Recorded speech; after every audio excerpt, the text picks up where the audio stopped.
अशहदु अन्ना मुहम्मदुर रसूलुल्लाह। गुरुग्राम को गुरुग्राम ही रखना है, एक अच्छा गुरुग्राम बनाने की कोशिश करेंगे।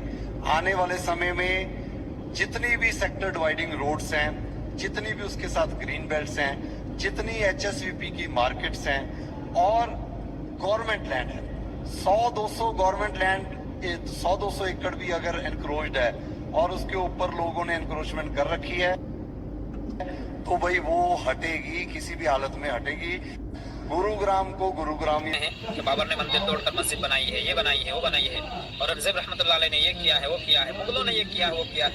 लेकिन मेरा एक सवाल है, इस सब जो हो रहा, राष्ट्र सुरक्षित है तो हम भी सुरक्षित हैं, राष्ट्र एक है तो हम भी एक हैं।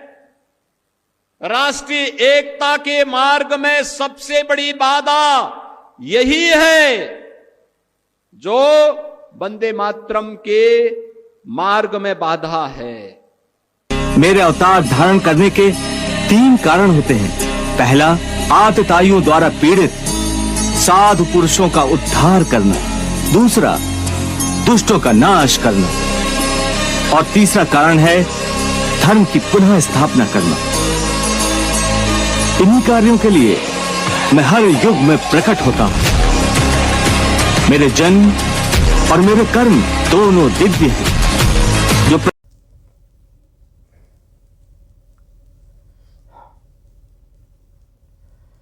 अस्सलामु अलैकुम रहमतुल्लाहि व बरकातहू। आज 19 दिसंबर है 2025, जुम्मा का दिन है और आज इस वक्त सुबह का वक्त 9:30 बज रहे हैं, 9:27। और आज की ये तीसरी वीडियो है। पिछली वीडियो के एंड में मैंने आपको बताया कि एक बादशाह था जिसका नाम शद्दाद था। शद्दाद ने दुनिया में जन्नत बनाई थी, पर उसने एक घमंड गुरूर में नहीं बनाई थी कि मैं दुनिया की औरतों से ऐश करूंगा। और जो इस वक्त बीजेपी की नीयत है वो नीयत नहीं थी कि सारी दुनिया की औरतों को बाज़ार में बिठाकर जन्नत में डाल करके ऐश करूंगा। नहीं, वो फिर शद्दाद जो था वो मूसा अलैहिस्सलाम के दौर के करीब का था। तो मूसा अलैहिस्सलाम के ज़रिए उन्हें पता चला कि जन्नत में हूरें होती हैं, जन्नत में औरतें होती हैं, दूध की नदियाँ, शहद की नदियाँ वगैरह वगैरह सब होती है। तो उन्होंने उस हिसाब से कहा कि मैं दुनिया में ही जन्नत बनाऊंगा। उसने गुरूर किया, घमंड किया कि मैं बना सकता हूँ, मैं ये कर सकता हूँ, और उसमें ऐश करूँगा। उसको तकब्बुर हुआ, घमंड हुआ। उसने अपनी ताकत का इस्तेमाल किया, बल प्रयोग, और उसने तमाम लोगों की, बहुत सारे लोगों की खूबसूरत लड़कियां, जवान बहन बेटियों को पकड़ करके उस जन्नत में कैद करवा दिया, ताकि वो जब जन्नत बन के तैयार हो जाएगी तो उस जन्नत में वो बतौर हूरें, बतौर बीवियां के उन औरतों को वो शद्दाद इस्तेमाल करेगा। जब वो जन्नत तैयार हो गई तो घोड़ों पे सवार होकर बड़ी शान शौकत से अपनी फ़ौज को लेकर के वो घोड़ों पे सवार होकर के जन्नत की तरफ रवाना हुआ। यहाँ तक कि जन्नत के दरवाजे पे पहुँच गया। घोड़े पे सवार है शद्दाद जब जन्नत के दरवाजे पे पहुँचा तो चाहा कि वो जन्नत के दरवाजे खोले जाएं और वो अंदर दाखिल हो। उससे पहले ही जस्ट मोमेंट में एक गरीब फ़कीर शख्स जो गंदे लिबास में था वो शद्दाद के घोड़े के पास खड़ा हो गया। उसको नज़र आया कि एक गरीब शख्स गंदे लिबास में मेरे घोड़े के पास खड़ा है। वो कहने लगा कि ए शद्दाद, मैं तुझे लेने आया हूँ। मैं अपने स्टाइल में बोल रहा हूँ, कुरान हदीस के अल्फाज एकदम सेम टू सेम कहना ज़रा मेरे लिए मुश्किल होगा, लेकिन मैं अपने स्टाइल में कह रहा हूँ। बात यही है, कुछ मैं फ़र्क नहीं कर रहा हूँ, लेकिन अल्फाजों में कुछ शायद फ़र्क हो सकता है। तो उस गरीब ने कहा कि ए शद्दाद, मैं तुझे लेने आया हूं, तू मेरे साथ चल। शद्दाद उस गरीब फकीर को देखकर मुस्कुराया, कहा वे जा, मैं अपनी जन्नत में दाखिल होने आया हूं, तू देख नहीं रहा इतनी शान और शौकत से फौज लश्कर के साथ, बाजे गाजे भी रहे होंगे, बाजे गाजे के साथ मैं बड़ी शान और शौकत से अपनी जन्नत में दाखिल होने जा रहा हूं, तू मुझे लेने आया। कहा गरीब ने, है शद्दाद, तो इस जन्नत में दाखिल नहीं हो सकता। चल तुझे मैं लेने आया हूं। शद्दाद को बड़ा तकब्बुर हुआ कि जा, तू क्या मुझे ले जाएगा, तुझे मालूम नहीं मैं बादशाह हूं। गरीब फकीर हंसने लगा, मुस्कुराने लगा, कहा है शद्दाद, तो इस जन्नत के दरवाजे से दाखिल होकर अपनी जन्नत में दाखिल होना ये तो बात, तो जन्नत का दरवाजा खोल के अपनी जन्नत को देख भी नहीं सकता।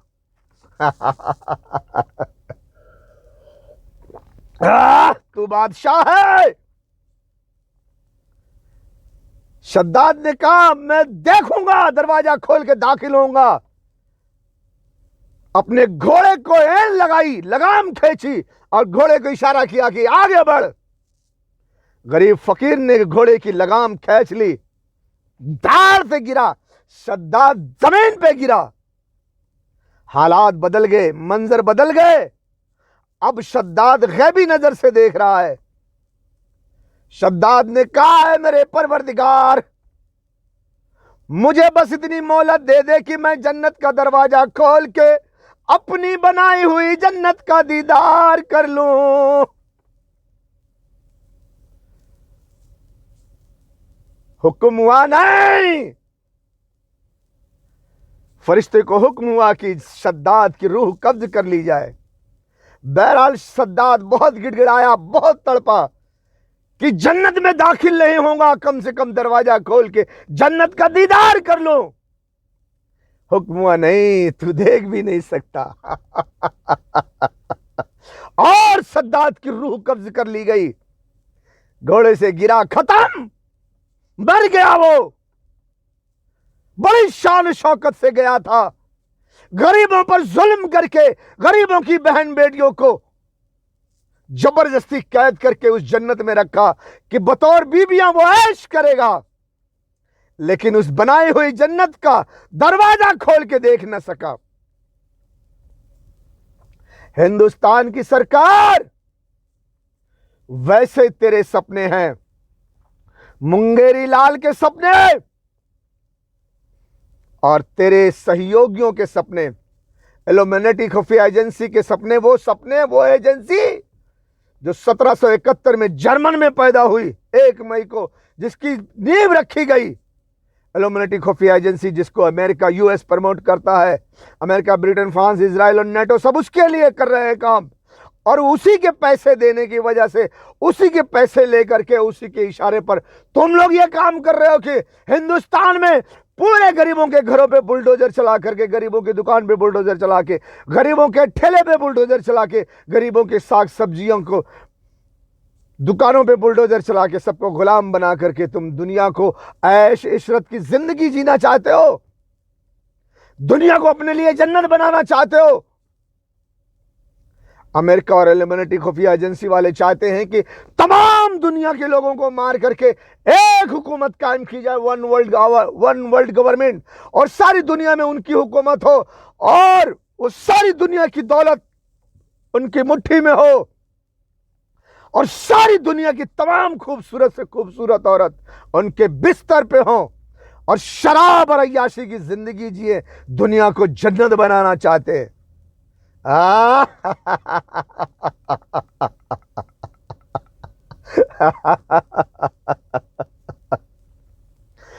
हिंदुस्तान की सरकार और हिंदुस्तान के लोगों, यही हिंदुस्तान में आके कांटा फंस जाता है।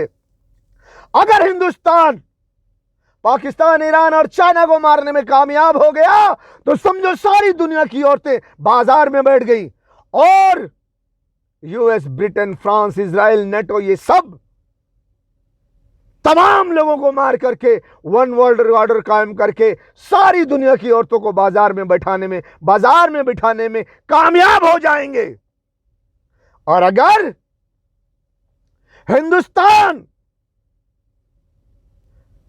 हिंदुस्तान की सरकार हिंदुस्तान को इस्तेमाल करके पाकिस्तान, ईरान और चाइना को न मार सकी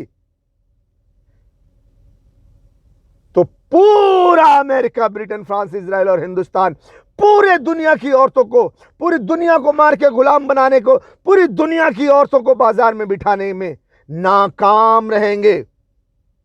इसीलिए गज़वे हिंद का डंडा हिंदुस्तान के लिए तैयार खड़ा किया अल्लाह ने, जिससे तमाम कट्टरवादियों की फटती है, गज़वे हिंद के नाम से फटती है, तुरंत तन बदन में अंगार लग जाता है अगर कोई गज़वे हिंद की बात करेगा तो। लेकिन गज़वे हिंद इसलिए है क्योंकि हिंदुस्तान की सरकार अधर्मी है, इसीलिए गज़वे हिंद यहां पर रखा गया है, फिट किया गया है, ताकि गज़वे हिंद के जरिए इस अधर्मी का मुकाबला किया जाए। नास्तिदमस ने कहा है धर्म और अधर्म की जंग होगी, धर्म जीतेगा और अधर्म हारेगा, और यहां गज़वे हिंद के करने वाले मुसलमान जीतेंगे और अधर्मी हिंदू हुकूमत हारेगी। जब हिंदू हुकूमत हार जाएगी तो पाकिस्तान को नहीं मार सकेगी, ईरान को नहीं मार सकेगी, चाइना को नहीं मार सकेगी, तो अमेरिका, ब्रिटेन, फ्रांस, इजराइल पूरे गल्फ के पेट्रोल पे कब्जा नहीं कर सकेंगे। पूरी दुनिया के लोगों को मार करके पूरी दुनिया पे एक हुकूमत कायम नहीं कर सकेंगे। जब हुकूमत नहीं कर सकेंगे तो सारी दुनिया की औरतों को बाजार में कैसे बिठाएंगे? ताकत है फिर? यहीं पर सब नाकाम हो जाएगा। यही गज़वे हिंद के बाद सारे ख्याली पुलाव के गुब्बारे फूट जाएंगे, और ये बीजेपी वाले जो इस वक्त गरीबों के घरों पे बुलडोजर चलाने से बाज नहीं आ रहे, गरीबों की दुकानों पे बुलडोजर चलाने से बाज नहीं आ रहे, गरीबों की साग सब्जी दुकानों पे बुलडोजर चलाने से बाज नहीं आ रहे, गरीबों के ठेलों पर बुलडोजर चलाने से बाज नहीं आ रहे, गरीबों को तबाह बर्बाद करने से बाज नहीं आ रहे, और गरीबों की बहन बेटियों की इज्जत आबरू से खिलवाड़ कर रहे हैं। यही लोग फिर दौड़ा दौड़ा के मारे जाएंगे, दौड़ा दौड़ा के मारे जाएंगे, दौड़ा दौड़ा के मारे जाएंगे। ये अपनी जान और माल की हिफाजत भी न कर सकेंगे। याद रखो, हिंदुस्तान पर भी गज़वे हिंद होगी और 3 तरफ से भारत पे हमला होगा। याद रखो, मैंने कहा था कि इस्लाम और हिंदू धर्म, हिंदुस्तान और मुसलमानों में थोड़ी सी सिमिलरिटी है। एक महाभारत और गज़वे हिंद में सेम, ऐसे फतेह मक्का और गज़वे हिंद सेम। संत रविदास जी ने कहा था कि भारत पर 3 तरफ से हमला होगा, तीनों तरफ से हमला होगा, और सारे नेता अपने अपने घर में जाके दुबकेंगे। ठीक इसी तरह जब मक्के फतेह हुआ था, मैं इसमें से थोड़ी सी वीडियो आपको दिखा दूंगा, जब मक्के फतेह हुआ था तो मक्के में भी 3 तरफ से हमला हुआ था, और पहले मुसलमानों ने कह दिया था कि हम तीनों दरवाजे से दाखिल होंगे, और तीनों दरवाजे से मुसलमान दाखिल हुए और पूरे मक्के पे फतेह किए, और कुफ्फार उस वक्त अपने अपने घरों में जाकर छुप गए थे। ऐ मोहम्मद, वो शर्तें तो हम पहले ही बता चुके थे जिनकी बिना पर सुलह मुमकिन है तुम में और अहले कुरैश में, लेकिन तुमने नहीं मानी।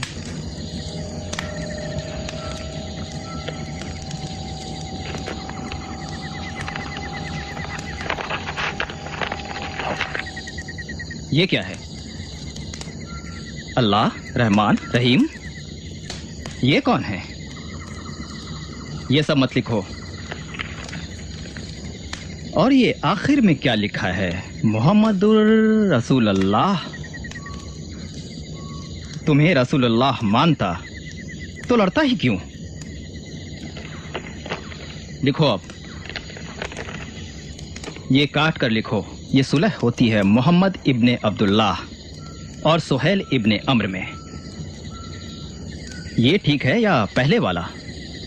अगर चाहो तुम तो ये जंगबंदी की सुलह 10 साल भी चल सकती है। 10 साल अमन रहेगा। कुछ शर्तें और भी हैं, सुन लो। रात में धावा नहीं बोलोगे, हमें धोखा नहीं दोगे, हम भी यही करेंगे। और जो बनना चाहे साथी मोहम्मद का बन सकता है, और अगर कोई रहना चाहे कुरैश के साथ तो रह सकता है।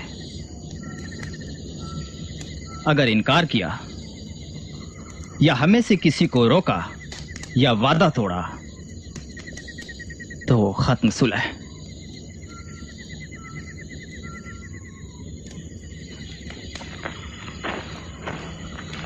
और जो चाहता है खेती दुनिया की, उसे यही मिलेगा, लेकिन फिर आखिरत में हिस्सा नहीं। और कहा अल्लाह ने कि अल्लाह कभी नहीं बदलता हालत उस कौम की जब तक वो खुद अपनी हालत न बदलना चाहे।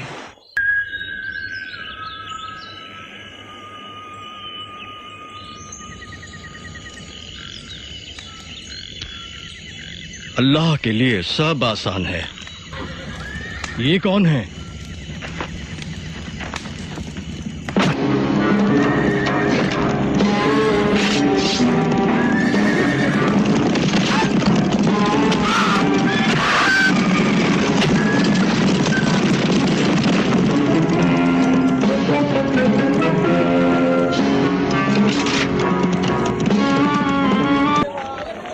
कहाँ है मोहम्मद? मुझे मिलना है। रसूलुल्लाह मस्जिद में है।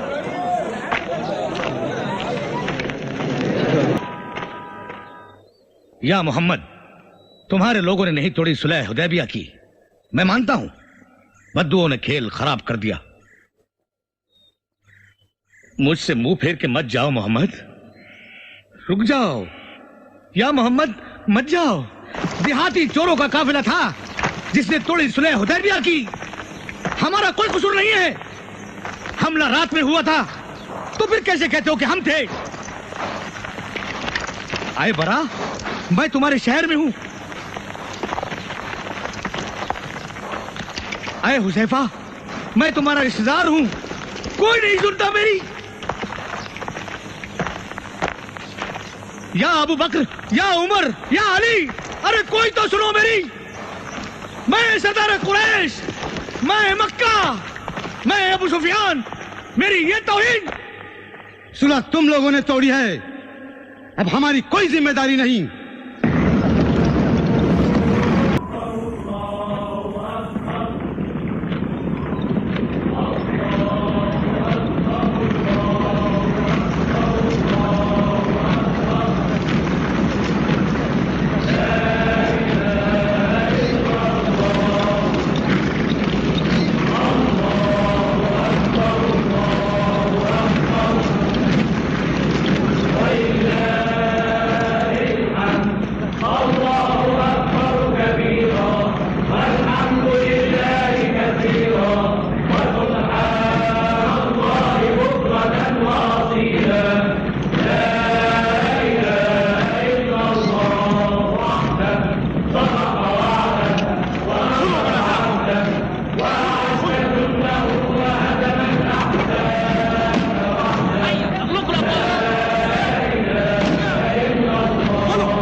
ने सुलह नहीं तोड़ी, उनसे 10 साल तक सुलह कायम रहेगी। किसी से सख्ती ना हो मक्के में, नरमी से पेश आओ, किसी के साथ बुरा मुआमला ना हो। जो अपना दरवाजा बंद कर ले वो महफूज, जो अबू सुफियान के घर चला जाए वो महफूज, जो मस्जिद में दाखिल हो वो महफूज।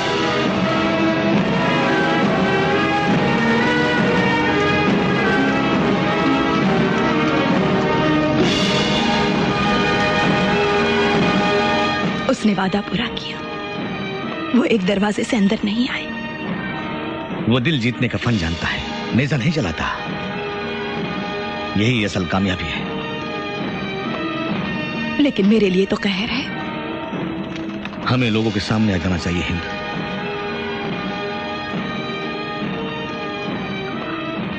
क्या हम गुमराही पर थे? हाँ, हम गुमराही पर। वो वीडियो दिखाऊंगा आपको, यहीं पर दिखाऊंगा, आप देख लेना।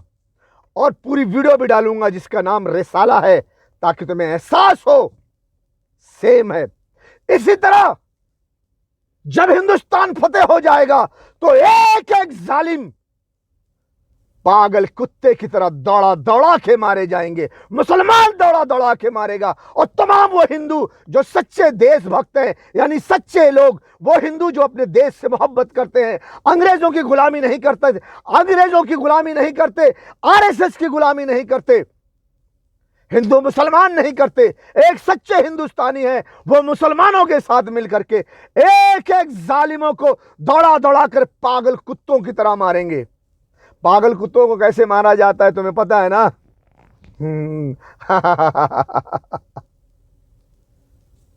दिन बुरे आएंगे तुम्हारे। गज़वे हिंद तो होने दो, तुम अपने उरूस पर तो जाओ, गज़वे हिंद का मुकाबला करोगे, और उसके बाद गज़वे हिंद का डंडा जो तुम्हारे पछवाड़े पे पड़ेगा, उसके बाद एक एक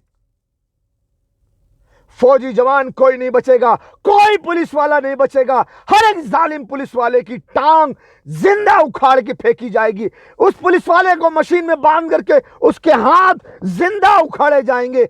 तमाम वो कर्मचारी, सरकारी कर्मचारी जिन्होंने गरीबों के घरों पे बुलडोजर चलाया है, दुकान पे बुलडोजर चलाया है, जिन्होंने साग सब्जी की दुकानों पे बुलडोजर चलाया है, जिन्होंने खड़े होकर ठेला तोड़वाया है, ठेले पे बुलडोजर चलवाया है, उन सबके हाथ पांव जिंदा उखाड़े जाएंगे। इतने बेदर्दी से वो मारे जाएंगे कि कभी इन जालिमों ने सोचा भी नहीं होगा।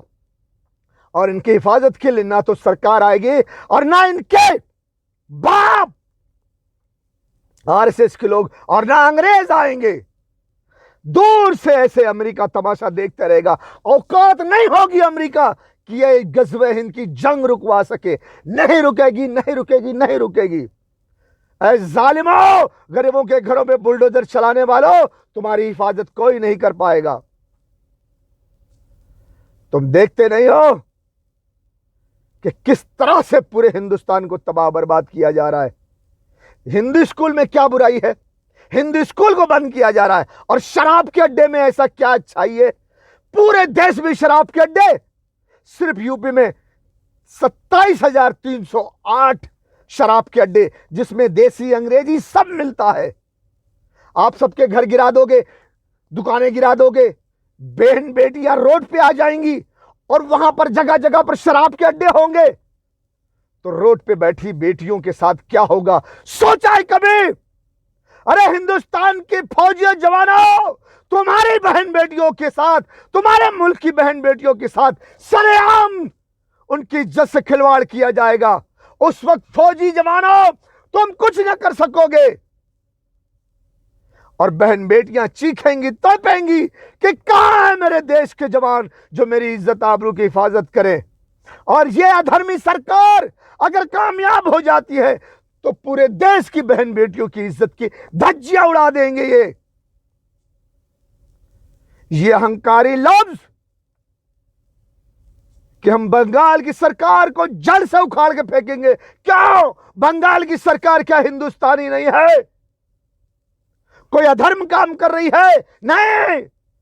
पूरे हिंदुस्तान पे कब्जा करके, हुकूमत कायम करके पूरे देश में अधर्म का काम किया जाएगा। तमाम बहन बेटियों को उठा करके बाजार में बिठाया जाएगा और सभी को गुलाम बना लिया जाएगा। इसके लिए पूरे देश में उनकी सरकार होनी जरूरी है।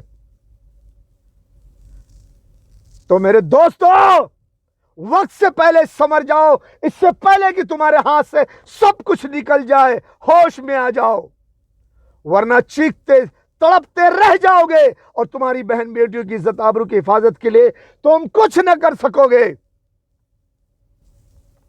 यही हिंदू आरएसएस के लोग छोटे छोटे चैनल खोल करके, छोटे छोटे चैनल पे हिंदू मुसलमान को भड़काने का काम करते हैं। आपको मैं बताऊंगा, ये हिंदुओं ने तरह तरह के ड्रामे किए, प्रोपेगेंडा किए कि मुसलमानों के कुरान में लिखा हुआ है कि हिंदुओं को, काफिरों को जहां पाओ वहां मारो, तरह तरह की बातें करते हैं। मैं आपको बताऊंगा, रिसाला फिल्म जो सीरियल बनाया गया था वो कुरान पर आधारित है, इस्लामी उस वीडियो से मैं आपको दिखाऊंगा इसमें कि जो आयत है वो जब ऑर्डर हुआ कि काफिरों को जहां पाओ वहां मारो उनको, वो क्यों ऑर्डर हुआ इस वीडियो में देखो और समझो। मैं थोड़ा थोड़ा इसमें भी डालूंगा और उस वीडियो को 2 भाग में करके मैं फिर वो दोनों भाग आपके साथ अपलोड करूंगा। आप वो पूरी वीडियो देखें तो आपको समझ में आ जाएगा। यहां पर मैं जरूर डालूंगा कि आप रिसाला का वो पॉइंट देखें जहां पर ये आयत नाजिल हुई कि जहां मुसलमानों को पाओ वहां मारो। दरअसल बात ये थी कि मुसलमानों से और काफिरों से समझौता हुआ था, एग्रीमेंट हुआ था। एग्रीमेंट के तहत काफिरों ने मुखालफत की, मुसलमान एक जगह बैठे हुए थे रात को, तो उस पर काफिरों ने अचानक हमला कर दिया जो एग्रीमेंट के खिलाफ था, कि जब अगर तुम एग्रीमेंट के खिलाफ करोगे तो एग्रीमेंट रद्द कर दिया जाएगा। तो जब काफिरों ने एग्रीमेंट के खिलाफ काम किया, मुसलमानों को तीर चला के मार दिया, तो फिर मुसलमानों ने उस एग्रीमेंट को रद्द कर दिया। उसके बाद फिर मक्के पे हमला किया और कब्जा कर लिया और हुक्म हुआ था जहां पाओ काफिरों को मारो। तो उन काफिरों को मारने का हुक्म था जिन्होंने एग्रीमेंट रद्द किया था। पूरा रिसाला आप देखेंगे तो आपके समझ में आ जाएगा। थोड़ा सा मैं इसमें कट करके डालूंगा आपके नसीहत के लिए कि किस लिए अल्लाह ने हुक्म दिया कि काफिरों को जहां पाओ वहां मारो। तो जब यह हुक्म हो गया तो मक्के का वो जो वहां का जो बड़ा था, चीफ था, वो गया, वो मदीना में सब लोगों से बात किया, लेकिन उसकी कोई नहीं सुना और मक्के पर हमले करने की तैयारी की गई। इसको पूरी तरह से जब तुम देखोगे तो समझ में आ जाएगा। समझ में आई बात?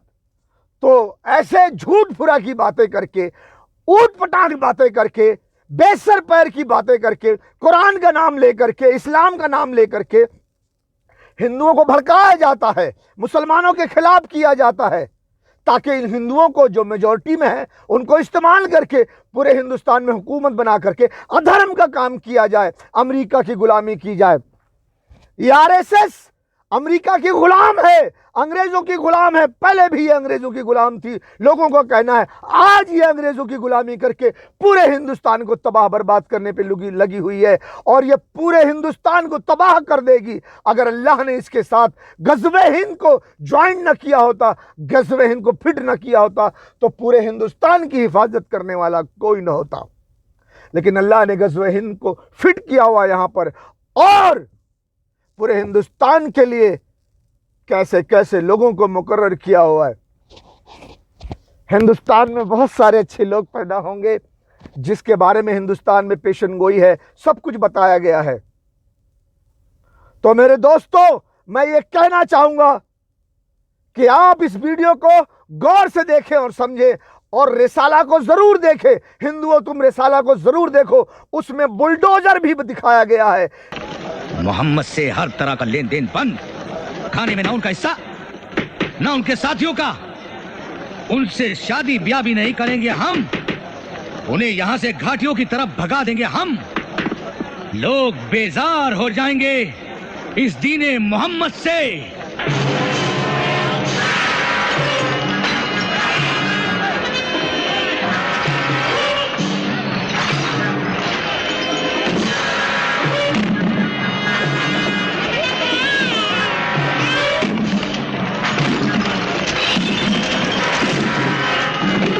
कि जब मुसलमानों के घरों पे बुलडोजर चलता है, मुसलमानों को घर से बेघर किया जाता है, तो याद रखो, समझ लो कि मुसलमानों के कामयाबी के दिन करीब आ गए हैं। फिर मुसलमान करीब गालिब आने वाला है, जीतने वाला है, कुफ्फार का नाम और निशान मिटाने वाला है। कुफ्फार मिट जाएगा। गज़वे हिंद उसी जंग का नाम है, अनकरीब तुम्हें नजर आने वाली है।